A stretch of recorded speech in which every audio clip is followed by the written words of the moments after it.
तो राधे राधे। मैं एक नाच गीत लाई हूँ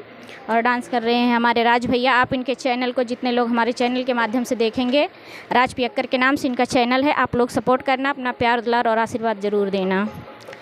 बसेवरिया में सुगना बोलै हरी,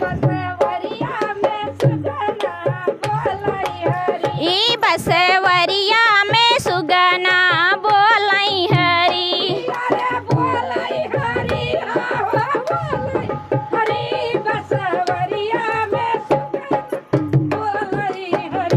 बसवरिया में सुगना बोलै हरी,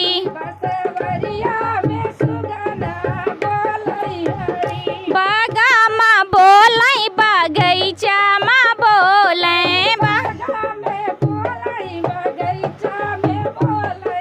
बगैचा में बोलै बगैचा में बोलै, नेबुला पैबुआ लाई दुई दुई घरी, बसवरिया में कागा बोलै हरी, हरी बसवरिया में सुगना बोलै हरी,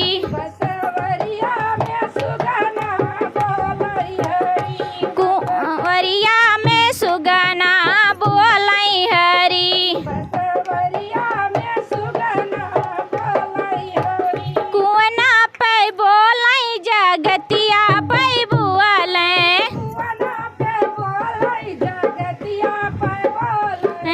गोतिया पै बोलै जगतिया पै बोलै, घैला पै बुआलै दुई दुई घरी, बसवरिया में सुगना बोलै हरी, बोलै हरी हो बोलै हरी, बसवरिया में सुगना बोलै हरी,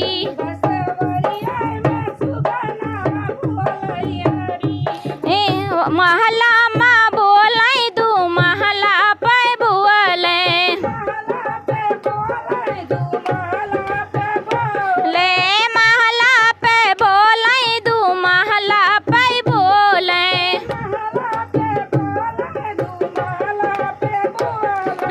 खिड़की पै बुअलै दुई दुई घरी, बसवरिया में सुगना बोलै हरी, ई बसवरिया में